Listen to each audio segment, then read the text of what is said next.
Ambala air force के लिए आज ऐतिहासिक पल। सुखोई 30 MKI के बाद अब राफेल में राष्ट्रपति द्रौपदी मुर्मू की उड़ान। नेस्को में पीएम मोदी का संबोधन। आज मुंबई में आयोजित कार्यक्रम की अध्यक्षता करेंगे प्रधानमंत्री। गोरेगांव जोगेश्वरी में ट्रैफिक डायवर्जन होगा लागू। बिहार के सिवान में सीएम योगी की रैली। बोले, नीतीश के नेतृत्व में हुआ विकास। बिहार में अब पलायन नहीं, प्रगति है। ज्ञानवापी केस में आज ऐतिहासिक फैसले का दिन। दोपहर 2 बजे हाईकोर्ट में सुनवाई। बदले जा सकते हैं सील बंद ताले के पुराने कपड़े।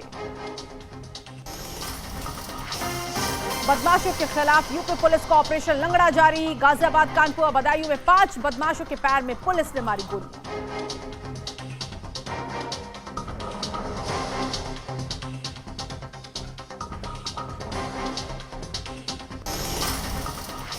नमस्ते, एक बार फिर से आप सभी का स्वागत है HNN न्यूज पर। मैं हूं आपके साथ नीतू गुप्ता। आपको बिहार के शाहपुर लिए चलते हैं। उत्तर प्रदेश के मुख्यमंत्री योगी आदित्यनाथ की मौजूदगी वहां पर है। क्या कुछ वो कह रहे हैं, सुनते हैं। यशस्वी शासन की बागडोर सौंपी थी।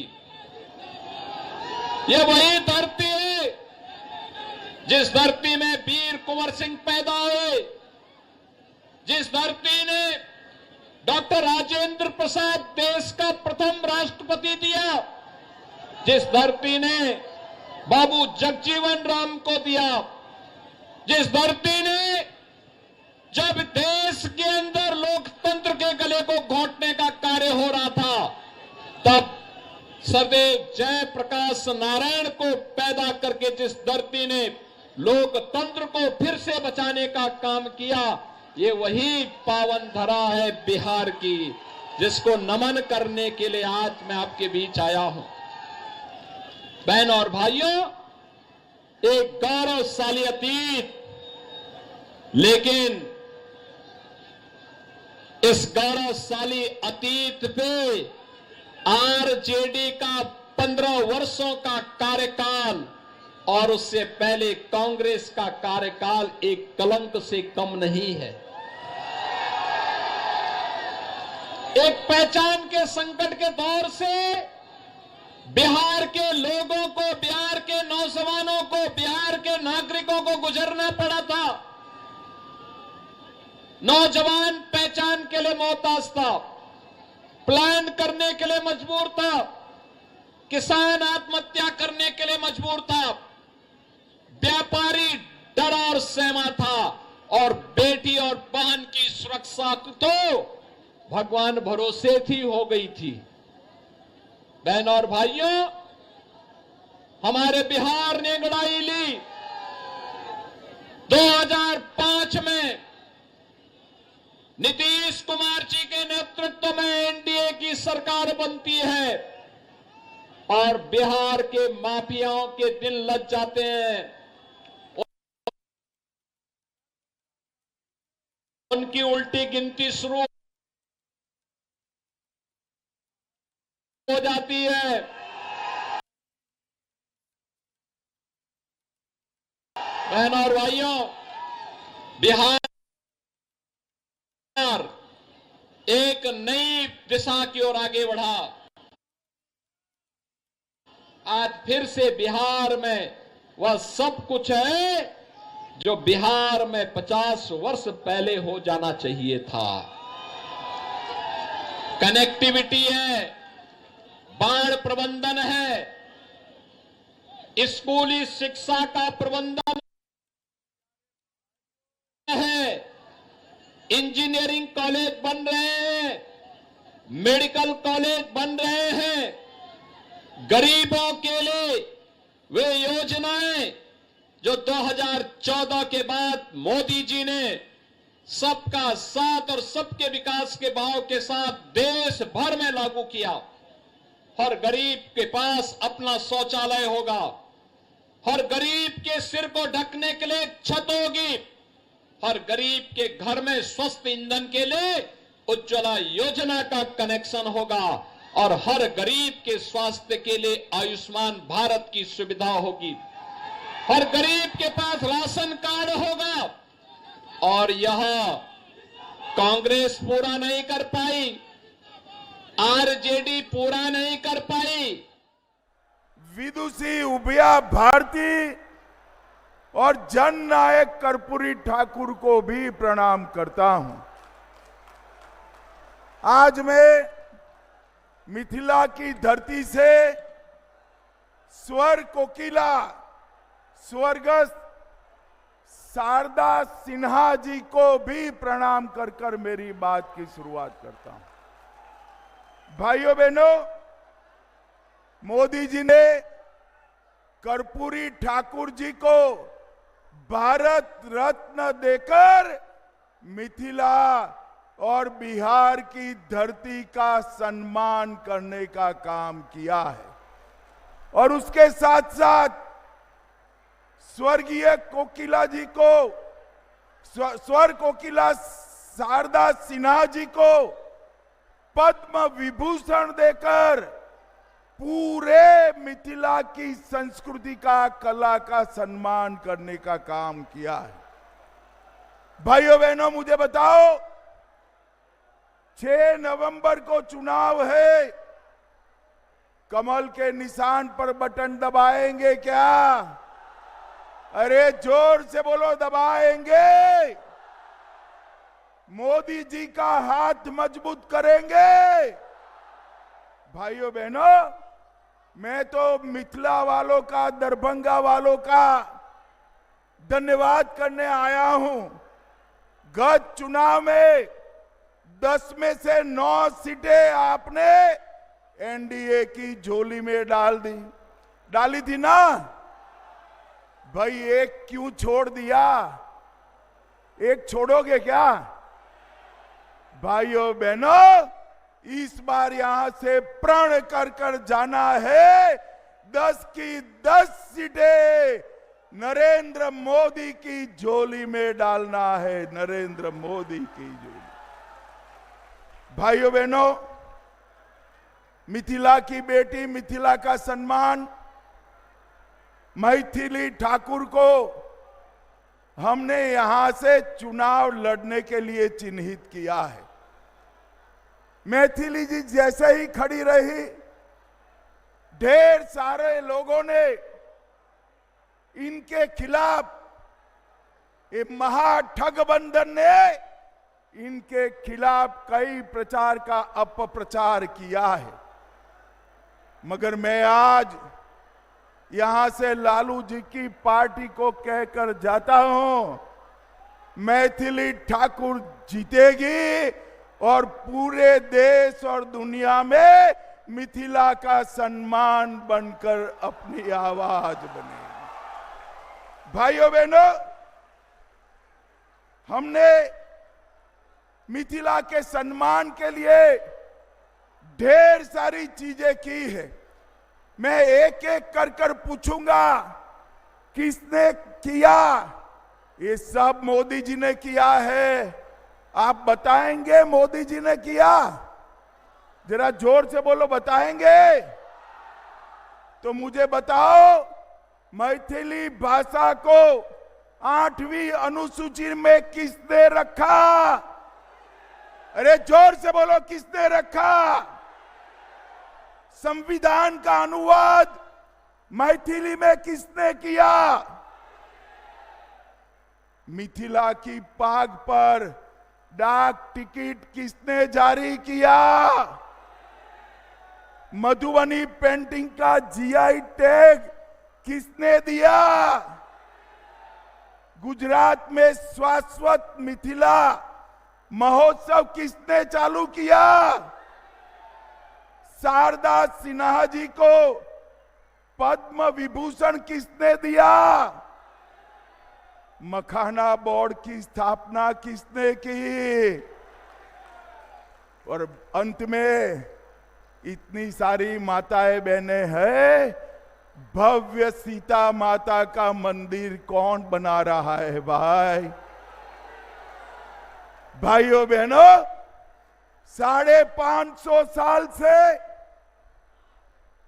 अयोध्या में राम लल्ला टेंट में बसते थे। टेंट में 550 साल से लेकर आज तक ये सारी पार्टियां, जदयू, कांग्रेस, ममता, बसपा, सपा, किसी ने राम मंदिर नहीं बनाने दिया। आपने हमारे गोपाल जी को 19 में चुनकर भेज दिया। मोदी जी प्रधानमंत्री बने और डंके की चोट पर अयोध्या में राम लल्ला का मंदिर बन गया। राम लल्ला का मंदिर तो बन गया, सीता मैया का बनना चाहिए या नहीं बनना चाहिए? जरा जोर से बोलो, बनना चाहिए का नहीं बनना चाहिए? 850 करोड़ रुपए से सीता मैया का भव्य मंदिर बनाने की नींव श्री नीतीश कुमार और मैंने डाली है।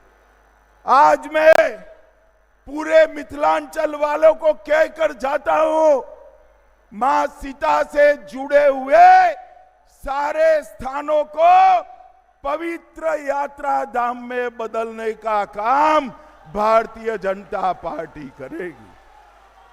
जहां पर मां सीता और राम का प्रथम मिलन हुआ, जहां पर मां सीता का जन्म हुआ, जहां पर सीता माता का अंतिम निवास हुआ, वो वही सभी स्थानों को बड़े बड़े मंदिरों के साथ जोड़कर पूरे सीता माता की स्मृति को हम राम सर्किट में जोड़ेंगे, रामायण सर्किट में जोड़ेंगे। और दुनिया भर के यात्री हमारे सीतामढ़ी में सीता माता के मंदिर को देखने आएंगे, मिथिलांचल में आएंगे। और अब तो सहूलियत भी हो गई है। एक गोपाल जी कब का पीछे पड़ा था, इनके आग्रह से मोदी जी ने यहां दरभंगा एयरपोर्ट भी बना दिया है। धर्म को बदनाम करने वाले पाखंडियों पर भी वार किया है। इससे भी विपक्ष के पेट में बहुत दर्द हुआ है। भाइयों बहनों, ये देवभूमि हमारी मातृभूमि है। इसकी रक्षा करने के लिए हमने कठोर निर्णय लिए हैं। और मैं आज इस पिथौरागढ़ की पवित्र भूमि से, इस देवभूमि से, इस सैन्य भूमि से कहना चाहता हूं कि भविष्य में भी राज्य के हित में कठोर निर्णय लेने से हम एक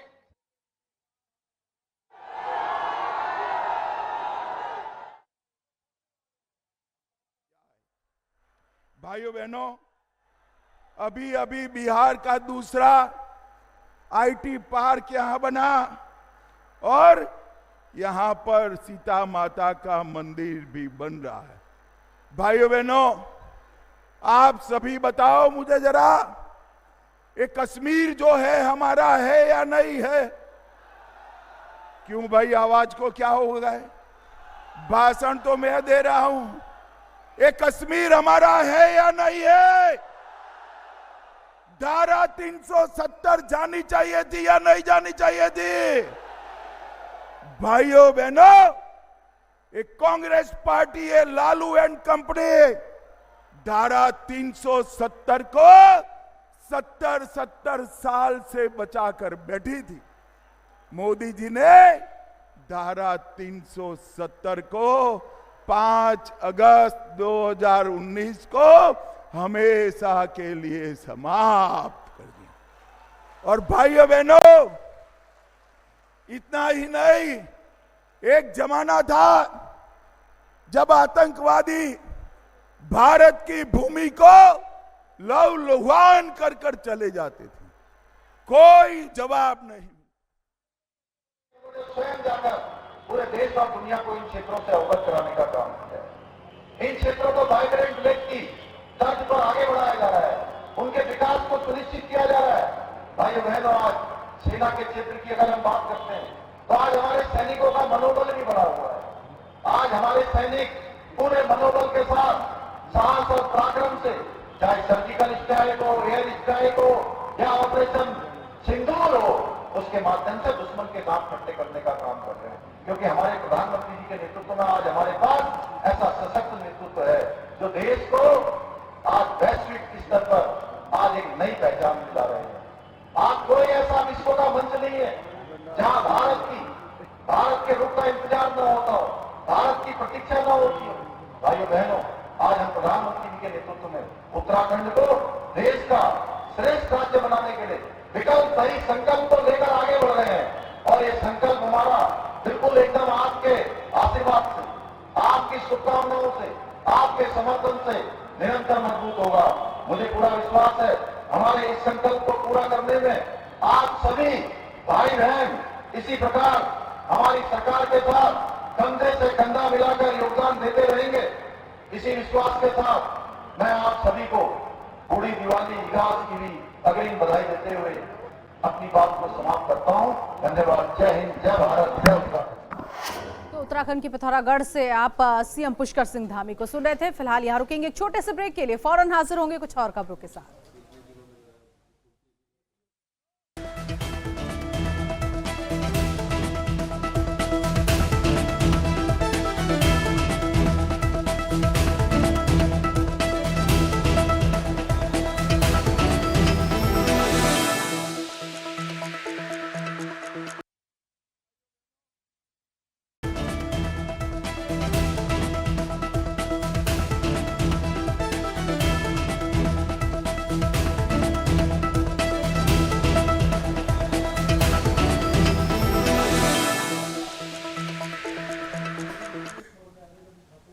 और खबरों में आगे बढ़ेंगे। सिवान में उत्तर प्रदेश के मुख्यमंत्री योगी आदित्यनाथ ने चुनावी जनसभा को संबोधित किया। रघुनाथपुर में जनसभा को संबोधित करते हुए सीएम ने कहा कि सिवान में फिर से जंगलराज को लौटने नहीं देना चाहिए। उन्होंने जनता से अपील की कि वो विकास और सुरक्षा की दिशा में सोचकर मतदान करें। योगी ने राज्य में कानून व्यवस्था और सुशासन को लेकर भी अपने अनुभव साझा किए और कहा कि बिहार में जनता को ऐसे विकल्प चुनने चाहिए जो राज्य को प्रगति और सुरक्षा की राह पर ले जाएं। एनडीए यहां पर सभी नेताओं ने प्रधानमंत्री मोदी जी के नेतृत्व में, उनके मार्गदर्शन में, नीतीश जी के नेतृत्व में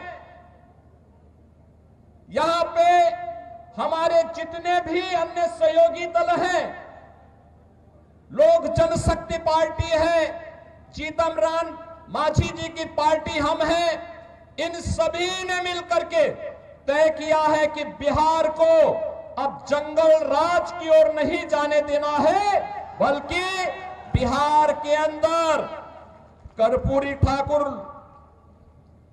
बाबू जगजीवन राम, डॉक्टर राजेंद्र प्रसाद जी और जयप्रकाश जी की विरासत को आगे बढ़ाते हुए एक जन राज के रूप में बिहार को आगे बढ़ा करके यहां की एक एक व्यक्ति की आवाज को सरकार तक पहुंचाने की सरकार फिर से यहां पर बनानी। बहनों और भाइयों, सीवान में वह जंगल राज फिर से मत आने दीजिए। आपने देखा होगा कैसे चांद बाबू के पुत्र के ऊपर इसी सीवान में एसिड उड़ेलने का काम हुआ था। ये वही बिहार है। ये अपराधी फिर से जीवित न होने पाए। ये कांग्रेस को आरजेडी और समाजवादी पार्टी जैसे दलों को शोभा दे सकता है कि वे किसी पेशेवर अपराधी और माफिया को गले लगा करके किसी बाबर और किसी औरंगजेब की मजार में जाकर के सजदा पड़े, लेकिन यहां किसी सच्चे भारतीय को शोभा नहीं देता है। ये नहीं देता है। हम लोग तो उसी मार्ग के पथिक हैं जो गर्व से इस बारे में बोलता है कि रामलला हम आएंगे, मंदिर वही बनाएंगे और बना करके दिखा भी देते हैं। और आगे बढ़ेंगे। पीलीभीत से खबर मिल रही है जहां ट्रकों की भिड़ंत देखने को मिली और इस भिड़ंत से एक बड़ा हादसा हो गया। पीलीभीत से इस वक्त की बड़ी खबर, हाईवे पर हुई डीसीएम और पिकअप की भिड़ंत जिसमें 3 लोगों की मौत हो गई। चालक गंभीर रूप से जख्मी है। थाना गजरौला क्षेत्र के नेशनल हाईवे का ये मामला बताया जा रहा है। सीधे बड़ी खबर इस वक्त आपकी टीवी स्क्रीन पे, एक बड़ा हादसा यहाँ पर हुआ है। इस हादसे में 3 लोगों की जान चली गई और जो ड्राइवर था वो इस वक्त जख्मी हालत में है। थाना गजरौला क्षेत्र के नेशनल हाईवे पर ये भिड़ंत हुई है। पीलीभीत से खबर, जहां ट्रकों की भिड़ंत से बड़ा हादसा हो गया। हाईवे पर डीसीएम और पिकअप की ऐसी भिड़ंत हुई कि इस हादसे में 3 लोगों की जान चली गई है। पुलिस मौके पर पहुंची है, जांच पड़ताल की जा रही है।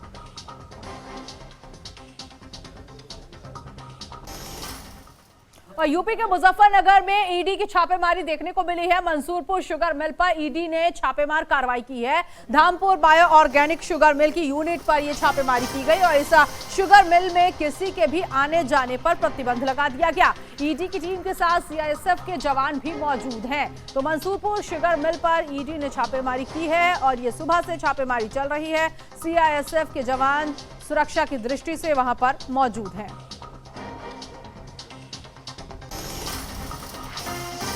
तो फिलहाल ये तस्वीर आपको दिखा रहे हैं जहां ईडी की टीम जो है वो मुजफ्फरनगर में पहुंची है। ये ऑर्गेनिक शुगर मिल बताई जा रही है जहां पर जांच की जा रही है। ईडी ने दबिश दी शुगर मिल पर और ऐसे में कर्मचारियों के बीच हड़कंप मचा हुआ है।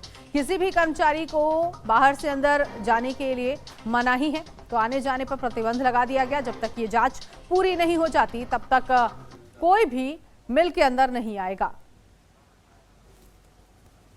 ये इनकम टैक्स से आए हुए हैं और अभी जैसा कि बता रहे हैं इन्होंने सर्च वगैरह कर रहे हैं ऑफिसेज की। कुछ इनको इनपुट मिले होंगे लेकिन ऐसा कुछ नहीं है। हम लोग साफ सुथरा बिजनेस करते हैं, अभी इनको कुछ नहीं मिला है। इनका सर्चिंग अभियान जारी है और हम बिल्कुल साफ सुथरी बिजनेस करते हैं। किसी तरह का कोई वो अभी मिला नहीं और वो हाँ क्या ऐसा कुछ शिकायत वगैरह नहीं, ऐसा हमें कुछ पता नहीं है। अब वो जो भी है अभी कुछ क्लियर नहीं।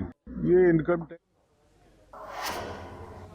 अगली खबर मैनपुरी से मिल रही है जहां 24 घंटे के बाद दूसरी मुठभेड़ देखने को मिली है। इस मुठभेड़ में 4 गौ तस्कर गिरफ्तार कर लिए गए। सभी आरोपी राजस्थान के बताए जा रहे हैं। तमंचा और कारतूस इनके पास से बरामद किया गया। मैनपुरी के थाना घिकोर क्षेत्र का ये मामला बताया जा रहा है। तो बड़ी जानकारी इस वक्त की मुठभेड़ हुई है। मैनपुरी में 4 गौ तस्कर इस मुठभेड़ में गिरफ्तार किए गए। 24 घंटे के बाद ये दूसरी मुठभेड़ हुई है। इससे पहले आपको बता दें बदमाशों और पुलिस के बीच मुठभेड़ हुई थी। अब इन गौ तस्करों के पास से तमंचा और कारतूस जब्त किया गया। मैनपुरी के थाना घिरोर की ये घटना बताई जा रही है।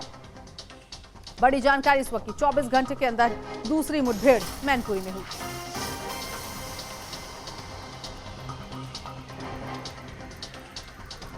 तो फिलहाल देर रात ये मुठभेड़ हुई है और 4 गौ तस्कर को पुलिस ने गिरफ्तार किया है। इनके पास से कई सामान भी बरामद हुए हैं। सभी आरोपी राजस्थान के बताए जा रहे हैं और एक के पैर में गोली भी मारी गई है। भागने की कोशिश कर रहा था। फिलहाल पुलिस की गोली लगने की वजह से ये बदमाश जख्मी हो चुका है।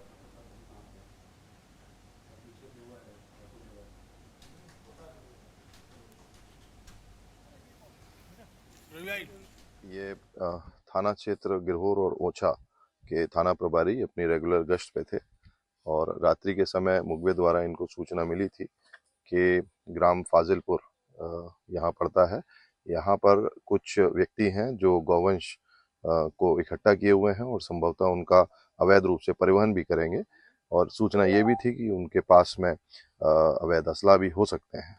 इस सूचना पर हमारे दोनों थाना प्रभारी इस एरिया को कॉम्बिंग करते हुए आए हैं और उनको काफ़ी मात्रा में गौवंश जब दूर से दिखाई दिए और पूछताछ करने के लिए वो आगे बढ़े। अचानक हमारी पुलिस पार्टी पर फायरिंग शुरू हो गई और इस फायरिंग का जब उन लोगों ने जवाब दिया तो यहाँ पर 2 व्यक्ति जिनके पैर में गोली लगी है वो घायल अवस्था में थे, जिनको हॉस्पिटल भेजा गया है। उनके नाम, एक का नाम बाबू है और एक का नाम शंकर है और 2 अन्य व्यक्ति जो भाग रहे थे उनको भी हमारी पुलिस पार्टी ने को पकड़ा है। फिलहाल इस बुलेटिन में अभी के लिए बस इतना ही। नमस्कार।